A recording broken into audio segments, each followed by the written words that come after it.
Então hoje nós vamos falar sobre o mofo branco, causado pela Sclerotinia sclerotiana. Nós estamos no projeto de extensão Fitopatologia em verso e prosa. Vocês estão vendo sintomas e sinais desse fungo, um fungo bastante agressivo. Ele tem muitos hospedeiros. O nome da doença vem justamente desse sintoma, desse sinal. É o crescimento micelial, é o mofo branco em cima das plantas. Aqui, inclusive, ele já está produzindo os esclerótios. E veja como a planta fica. É um patógeno bastante agressivo, portanto.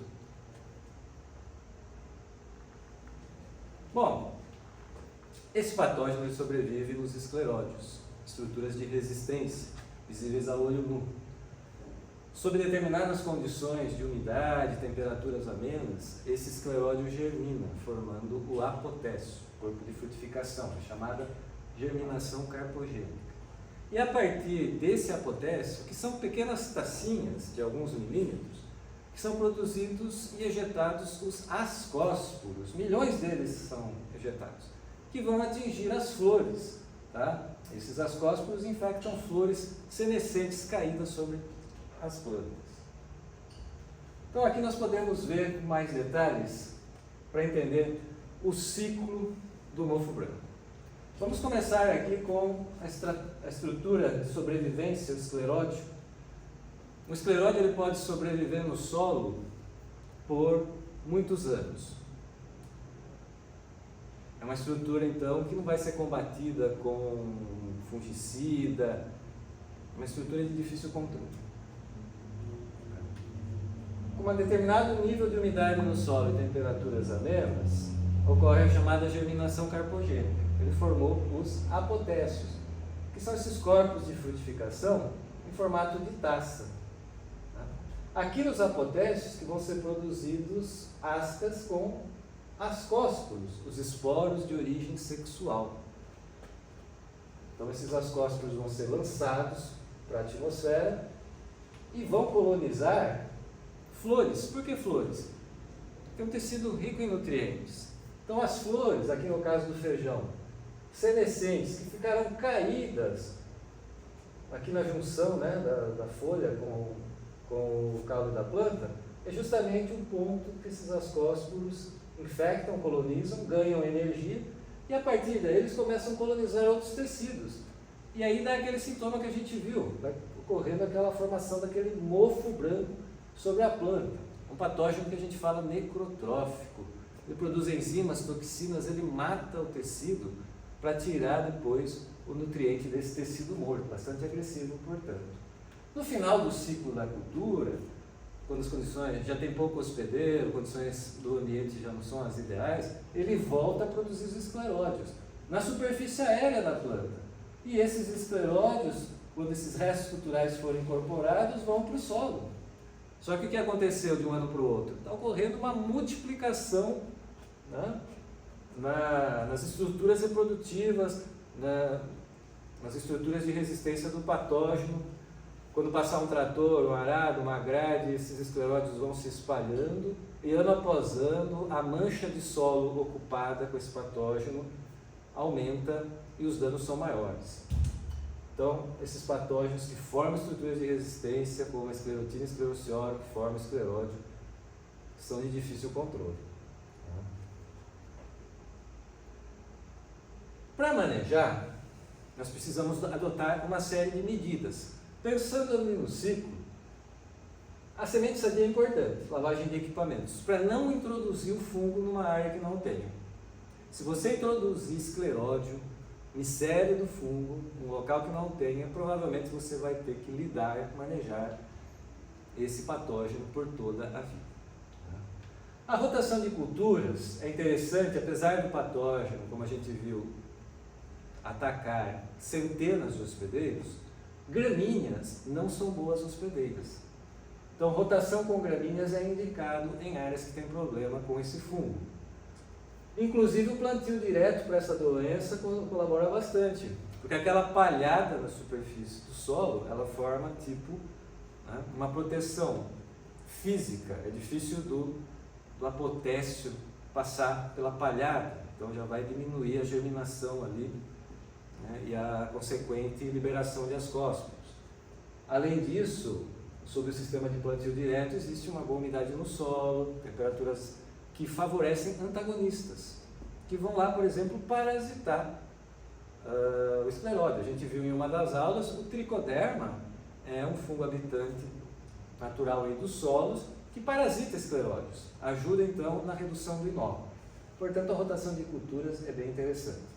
Evitar o adensamento de plantas, no caso do feijão, da soja, tentar plantar cultivares com porte ereto, tudo para criar um microclima que desfavoreça o fungo.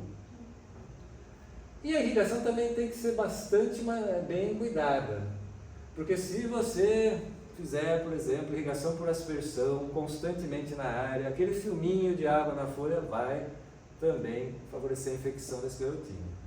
Então essas regras pesadas e menos frequentes é justamente para que esse filme de água na folha tenha uma duração menor e não favoreça tanto o fitopatógeno.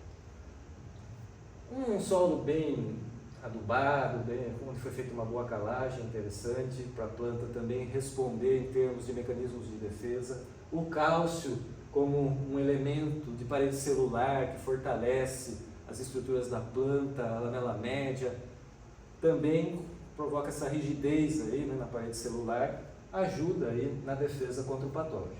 O nitrogênio, por outro lado, é um vilão. Quando em excesso, ele deixa a planta suculenta, mais predisposta ao ataque da esclerotínia e de outros fitopatógenos. Além do que aquela folhagem abundante gerada por um nitrogênio excessivo, em contato com o solo, assim como vagens, também é um fator que faz a esclerotínia atacar com mais intensidade essas plantas. Existem vários produtos comerciais registrados à base de bacilos, espécies de tricoderma, para serem empregados em áreas que têm o mofo branco. Inclusive a recomendação é aplicar quando a planta já tem um pouco de folhagem, e não no início do suco. Por quê? Porque daí essa folhagem cria um sombreamento, cria um microclima melhor para o antagonista se estabelecer. Você lê lá um produto biológico à base de tricoderma, a recomendação é essa, ó. Aplique o produto V4 da soja. Quer dizer, a soja já está com folhas, né, no estágio vegetativo, vai favorecer o estabelecimento da população do tricoderma.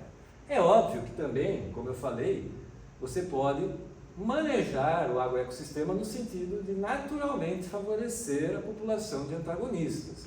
Não necessariamente você precise fazer a aplicação de um produto biológico, mas é uma medida bem-vinda.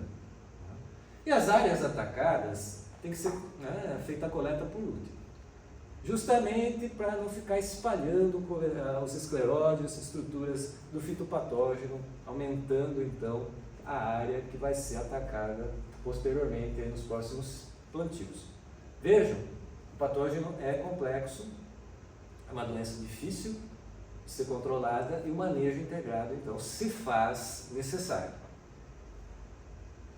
Para a gente encerrar, nós vamos apresentar a música intitulada Estranhos Escleróides.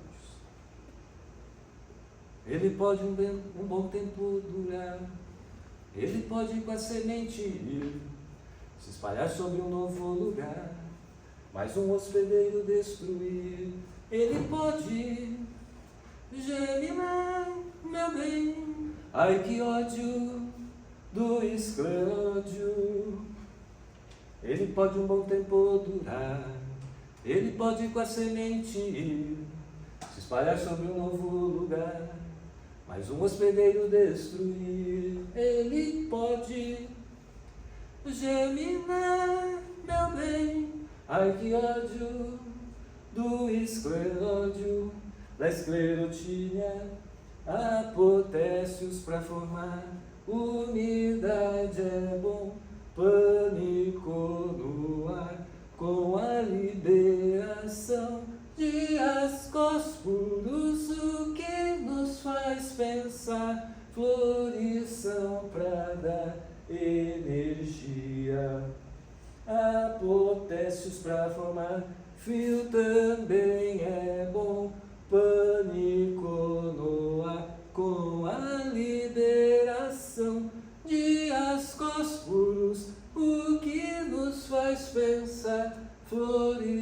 ação para dar energia. Ele pode se aproveitar dos tecidos em degradação, e as folhas reumedecidas estimulam a germinação. Ele tem anel esclerodial. Ai, que ódio do escleródio, do esclerócio para controlar. A ação é profunda, enterra escleródio, dá uma dor na junta. É preciso medidas com integração, porque aqui não é fácil não. Escleródio, frágil é minha planta perto de ti. Escleródio, sai capeta e vai pro deserto do Saara. Escleródio, frágil é minha planta perto de ti. Escleródio, ideal é te evitar, do contrário eu vou lamentar, porque ele pode um bom tempo durar. Ele pode com a semente se espalhar sobre um novo lugar e destruir.